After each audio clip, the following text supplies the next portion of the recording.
forward to this.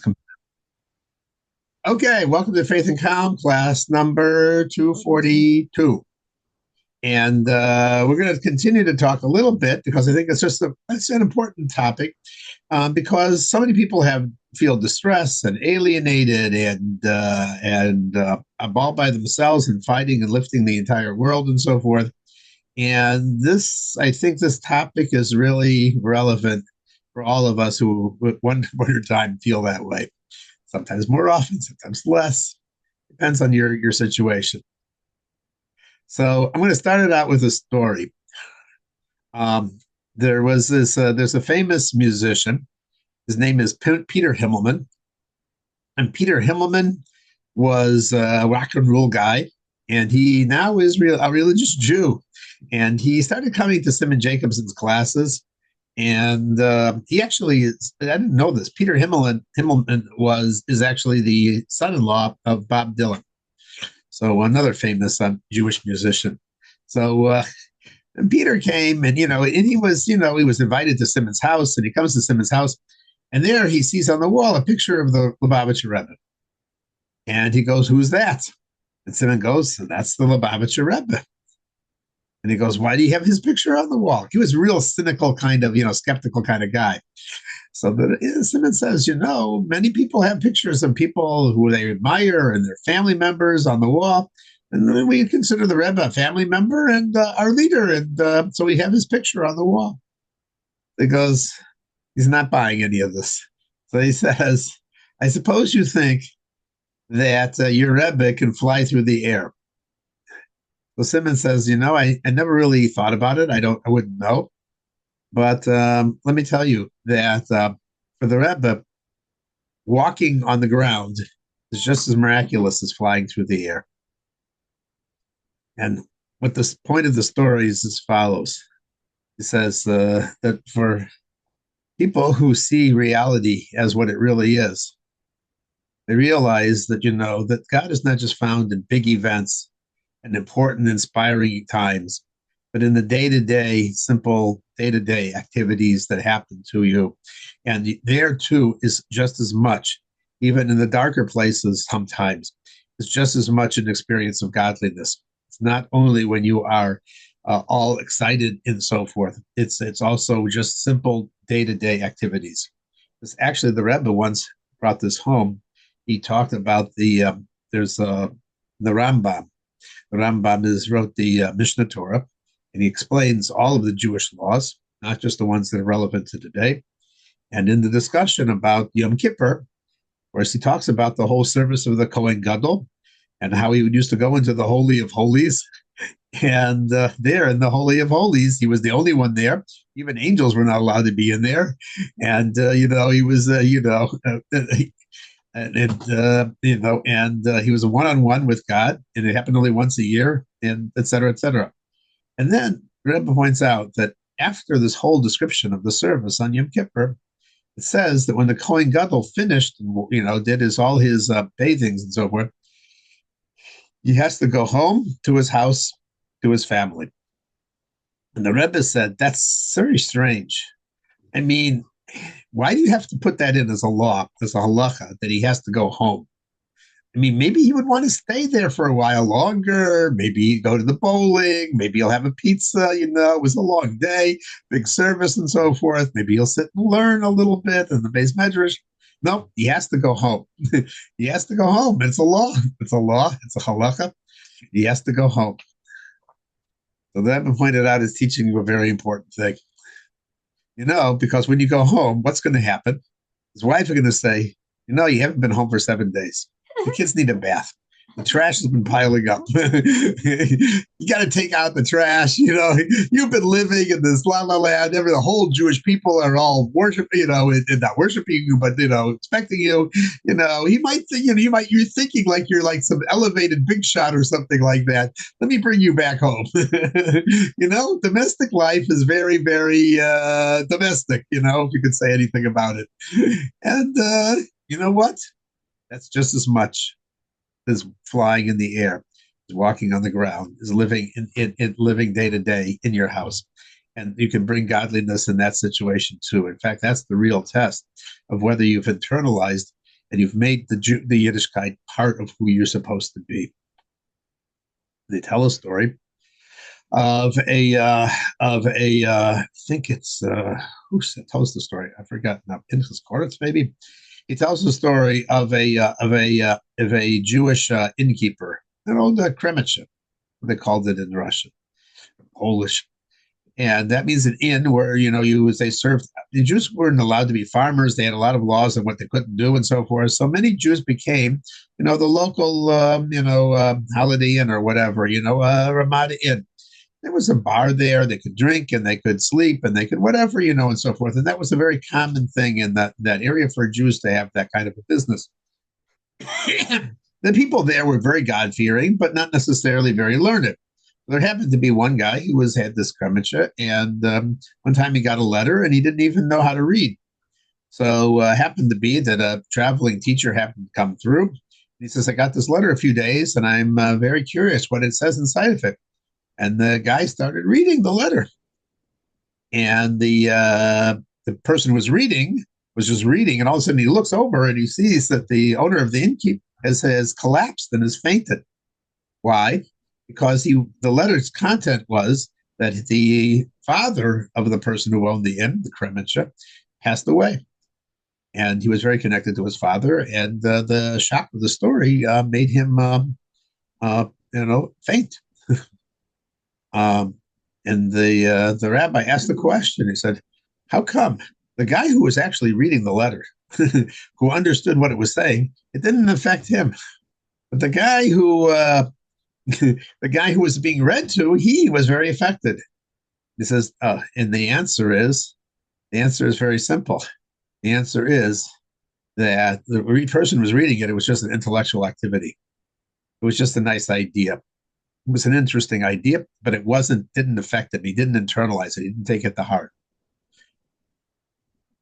The person who heard the story, that was his father. It was relevant to him. It affected him. And that is what Chassidus is supposed to be. It's not just theorizing. It's not just philosophy. It's not just nice ideas. It's about how to take these ideas and actually see the world as, what? Walking on ground is just as miraculous as flying in the air. So let me explain. This has been the theme of Basi Lagani this year, really. The theme of Basi Lagani has really been teaching us about the fact that there are two ways that we appreciate this world.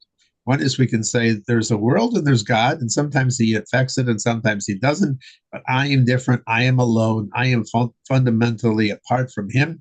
Sometimes he tells me, reveals a little bit to me and so forth, but ultimately I'm on my own and I have to, do good things and maybe I'll get rewarded. But really we're in two separate planes, we're in two separate worlds. And that is called Simsum Kipshuta. That's the simple, that means that when God created the world, in order to create the world, he had to somehow get his infinity out of it picture, because finite and infinity don't go together. Physical existence and godly existence cannot be coexistent in the same place. And many religious Jewish philosophers did look at things this way, and even Kabbalistic rabbis sort of looked at it this way. Comes along the Baal Shem Tov, comes along Chabad Hasidus and says, you're not getting it yet. You're not getting it yet because it's not internalized. You're not realizing that, every experience and everything that we're going through, even though it may seem difficult, hard, cold, and so forth, is also a godly experience. In fact, in a certain way, God expresses himself more when he's hidden than when he's away. Just as they say about a smart person. A smart person, how do you know the person's really smart? Not by necessarily what he says, but what he doesn't say. The ability for a person to restrain himself and not speak and not express himself sometimes expresses more words and more meaning than talking himself. A great person, he can explain to little kids and then further and further down and simplify concepts. But sometimes, there's times where, there's things that are always beyond you in every relationship. There's always something that's a mystique that's beyond you. And no matter how well you know the person, and no matter how matter close you get to that person, nevertheless, the exciting part is there's something more there. And I want to know more about that person. I want to get more closer to that person. Really, the new vistas, the new connections, the new stuff comes by realizing that there's the second part of every relationship. There's the part that I'm familiar with, and then there's the part where I'm just blown away by who you are, and it's constantly exciting to me because I never saw this part before. God is the same way because God is the source of all relationships, and therefore there's something hidden about Him. The Rebbe explains in this mimer, he explains it as the relationship of a teacher and a student. And he says that normally a teacher and a student are on the same wavelength, and the teacher is giving over ideas, and the student is all writing it down and connecting and so forth like that. And sometimes the teacher has a special degree of love, and he says, I have this fantastic, I have this new idea that I want you to grow. I want you to become a bigger person. I want you to get to my level. So he can't just give over that whole concept himself. It's too complicated. It's connected to so many life experiences and other kinds of stuff. So the teacher has to, in effect, do what tzimtzum. Tzimtzum means contract. Has to sometimes retract into himself, think it over, and then completely reformulate the idea in a new way for the student. Drip by drip by drip. Not like how the teacher understands it, because that would be connected to the math, the physics, and the more, and this, and the, all the other ideas running around in the head. If you give that over, it would overwhelm the person. So this is the concept of tzimtzum between teacher and student, but it also exists between God and us. God sometimes has to conceal himself. He has to completely reformulate it in a completely new way, so that drip by drip we can be able to receive it. When that is happening, we feel alone and we feel distant. So we look at the world and we say, where's God? He's hiding. He's not hiding. In fact, at that very moment, he's deeply connected and thinking about, just like the teacher, about the student. He's deeply in love with the student at that time. We just don't appreciate it because it feels to us, from our perspective, and that's the key word, our perspective, somehow God is not involved in the situation. Things are going haywire. The political system is crazy. The news is crazy. This is crazy. That is crazy. What's happening in Israel is crazy. Everything is crazy. The health is crazy. Whatever it is, it doesn't make any sense. Yeah, that's our human experience. We don't see that. But what is God doing? He's shaking things up. He's taking things up so that he can able to give over a whole new level. And that at that very point in time where he seems to be away, he's actually extremely close. But you have to be very humble about yourself and to be able to say, you know what? It doesn't make sense to me, but I'm going to connect with a part of me that's bigger than my mind to that which is bigger than me. And that's the only vessel that can actually contain infinity, is when you start to say, you know what? It doesn't have to follow the same script that always did. It's the new normal. I just put that together. It's the new normal. It's the new way of looking at things. It doesn't have to go back to exactly the same way, because it's going to be bigger and greater and more interesting than it ever was before. But to be able to do that, I have to be able to somehow abandon the crutches and the structures that how I used to look at things, and be able to say, I think I can deal with this whole new way of reality, where things are unlimited and the sky is not the limit. And that is how you connect yourself to the infinity of God. And today, this chapter of Fasei Lagani was all about connecting to the infinity of God and realizing that we too have that infinity inside of ourselves, that we can fly through the air, walk on the ground, and it's all a miracle. We can live literally as a miraculous person, because it says that when it talks about Moshe, it says Moshe was not it was an easy thing for him to have fear of God. And the Gemara asks a question, maybe for Moshe, but what about me? I'm just a normal person. I have my own hangups. I have my problems. So the Gemara replies, and it says, there's emotion, every single Jew. There's emotion. And we all have that inheritance inside of us, that capability to be infinity. And I think that's what my wife talked about, said the title of the class was, right? Connecting to your own infinite powers and so forth. We connect to our infinite powers, not by necessarily how we planned it all out, but when we have the humility and the openness and the expansiveness to be able to say, God, I think you're doing something great here. I don't know what it is, but it's life. I'm going to experience it. I'm not going to close my eyes. I'm not going to pretend that it's not there. I'm not going to go walk around and say, that there's nothing there. And that's actually an interesting line there that they said. It's Moshe when the Jews were panicking at the Kriyas Yamsuf. It's also connected to the Parsha. He told and they were all going into different groups, and they were all saying, "What's going to be with us? What's going to happen to us?" Moshe, I think it would be better if we go back to Egypt, and so forth. We told you this was a mistake, Let us go back. Let us go back to Egypt. We're not capable of being free people, of creating a new nation or something like that. Let's just go back and be slaves to the comfortable way of living and so forth, which is understandable. I mean, they were between a rock and a hard place, and you just, say, I think this new me, this new greater me is not possible. In Moshe, you were thinking of some other people, but not us. We're just basically slaves. We've been slaves for 210 years, and we're going to remain slaves. That's our mentality. And Moshe tells them a very strange line. He says, the Mitzrayim, the Egypt that you see today, you will never see again. What is he telling them? What is that? I mean, okay, yeah. If you're going to go away, you're never going to see them again. What is he really explaining to them? He's saying, you have to look. You have to see the Mitzrayim. You have to see the difficulties. You have to see the obstacles. Because you know what? If you can face those things, if you can face them with honesty, and you can say, I know this is an obstacle. I know this is dark. I know this is impossible. And you know what? I know I'm never going to see this again. By looking at it in a certain way and facing it head on, that's how you deal with the tremendous difficulties that we sometimes face. By not being chicken about it, by saying, I'm going to look right into it. I'm going to recognize it for what it is. I'm going to feel the pain. I know I'm not going to whitewash it and say everything is la la land. But I can also say behind that, there must be a God behind that, because only God could create such an interesting concealment. And therefore, I can be happy in every situation. I can be alive in every situation. I don't have to run away from the situation. I don't have to pretend that, and put myself in isolation. I can be fully alive and fully awake.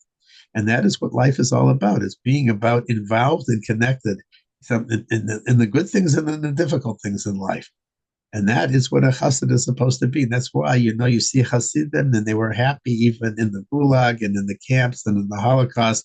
There was something about the certain joie de vivre that you just was irrepressible, because they never felt that this is just something I have to get through and go over and get back to where I'm supposed to be, the new normal. With that, I'm going to turn the class over to my wife. I hope this was interesting and useful. And I'm looking forward to any feedback. Thank you. Thank you so much. That was very interesting and enlightening. So I'm only going to speak for a little bit because I don't have much of a voice, and I'm not in school, and I need to save my voice for when I return to school. Actually, I should get some. I have. Haskell Shemet, is this your water over here? Is this your water? What's the problem? Can you get me a bottle of water? Oh, yeah. Sure. Thank you so much. Okay. So anyway, I want to start with the four things that I always say, which is number one, we're in an extraordinary time. And the reason I say it is because the Rebbe said, Haskell Shemet, can you open it also? Because these kind of bottles are beyond me. Thank you. Thank you. Go light on them, because we don't have that many. That's okay. So we're in an extraordinary time because the Rebbe told us we're in the unfolding of the redemption. And the Rebbe was never wrong about any public prediction. They all came true, no matter how astounding they were. And number two, you and I were handpicked to be in this incredible time in Jewish history, this incredible passage in Jewish history. Number three, we have all the tools we need. We have the Torah, which is our guidebook, and the mitzvahs, which are our power tools. Number four, what we're doing tonight, learning about the redemption, is the fastest way to speed it up. That's what the Rebbe told us. So you can hear my voice is very compromised.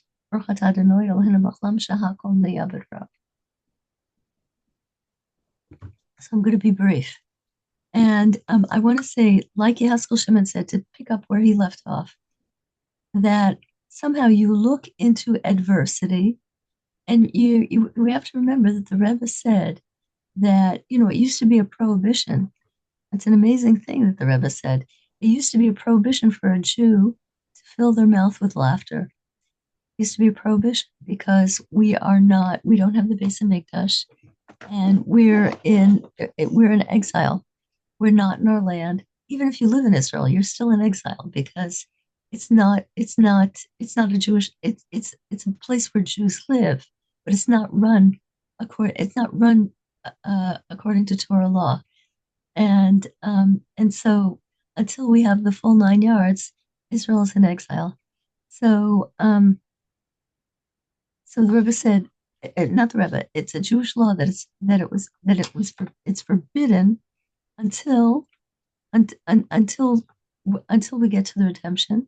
It's forbidden to fill your mouth with laughter. No wild cackling laugh. The Rebbe said we are far enough along into the time of the redemption that now a person can very well fill their mouth with laughter. So I went through a rip roaring few days on bless their souls. I was in school on Tuesday, and for whatever, there were some sick children in school, and there were some germs being passed around. And on Thursday morning, I woke up and I knew something was a little different, but not until like an hour into my morning did I realize I think we're not going to school today. And for me, that's a very big statement because I go to school. I go to school when I shouldn't go to school. I go to school, when I go to school whenever I possibly can. And that day, that day was it was one of the wildest days of my life. Um, Not because one of the things that happened is that I couldn't eat or drink anything without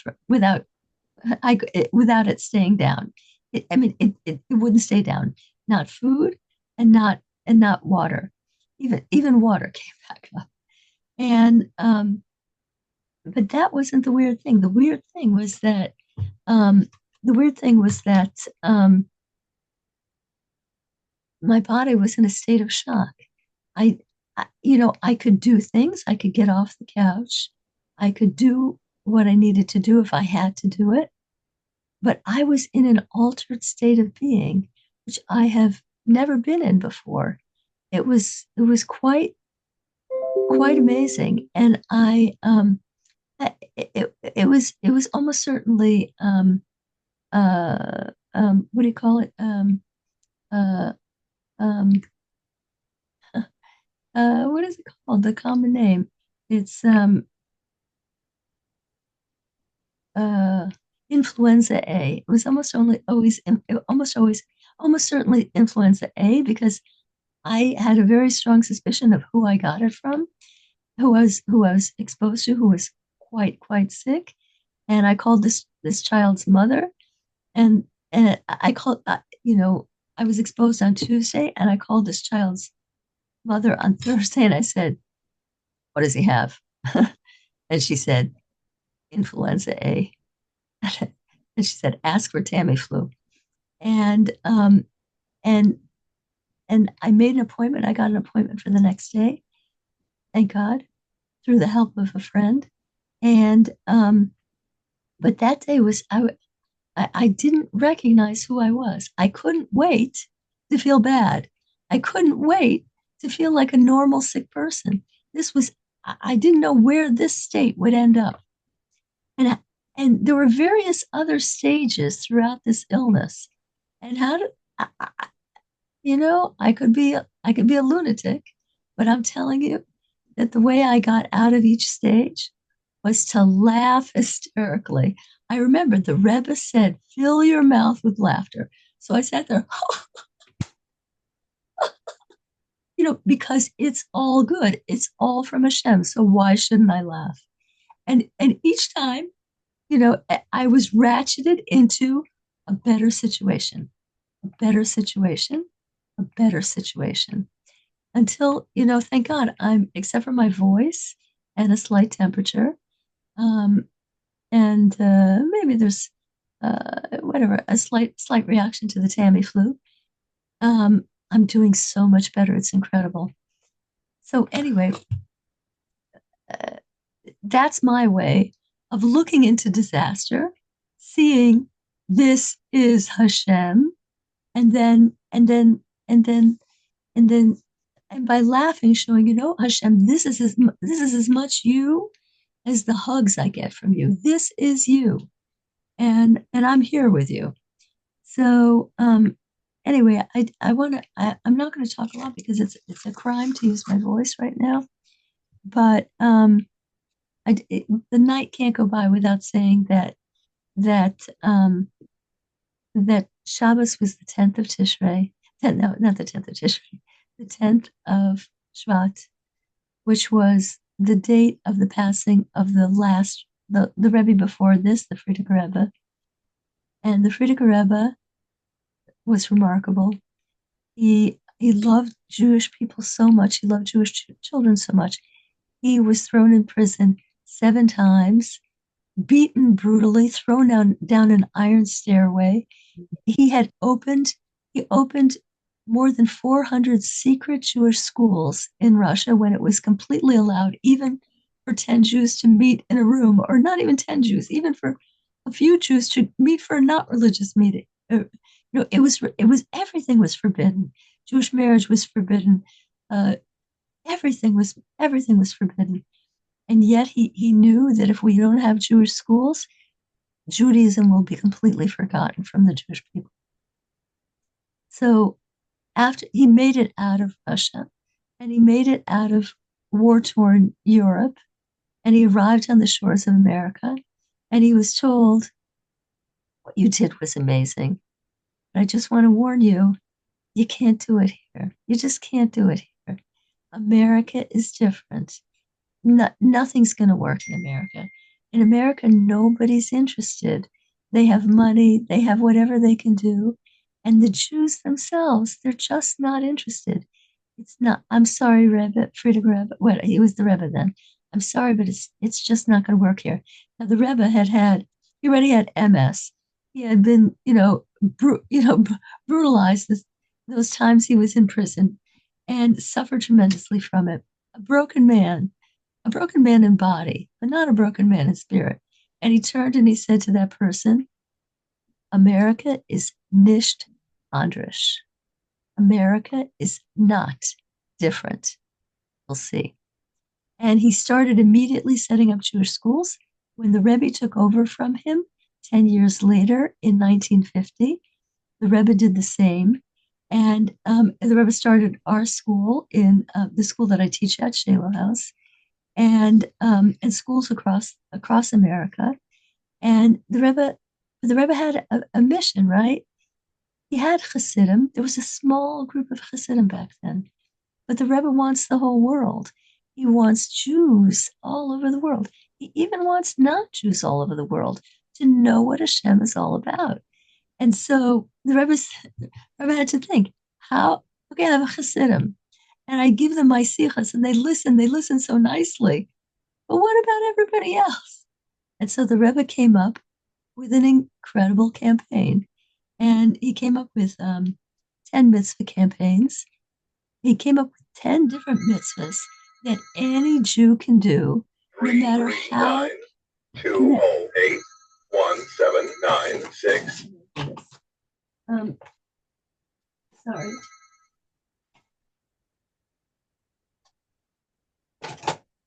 Sorry.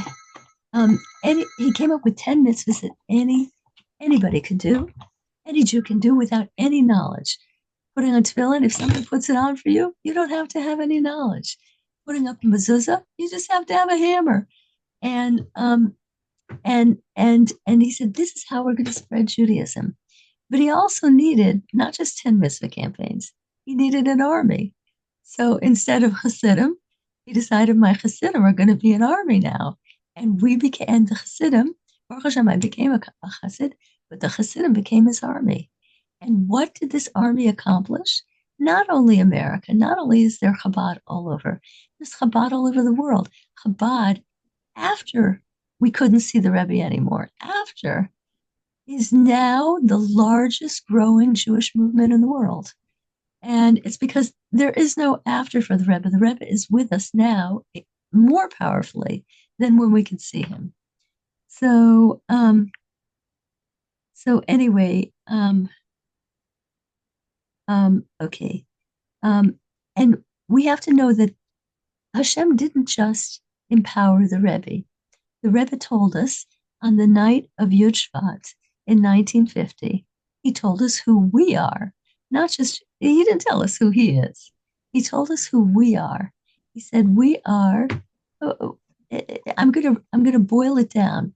We are the generation that is bringing Mashiach, and therefore Hashem has invested each one of us with special capabilities, with infinite capabilities. We just have to know that we're tied to our sender, which is the Rebbe. He's like he's giving us the mission, and we're tied to Hashem, who is giving us the strength, the strength and everything that we need, all the powers we need. We have suitcases packed with abilities and packed with power. We just have to open our mouth and go out there and spread the news. So, so anyway, I'm going to end there because I don't want to do any more crime against my voice. And I'm going to thank everybody who watches, and I'm going to stop the recording right now.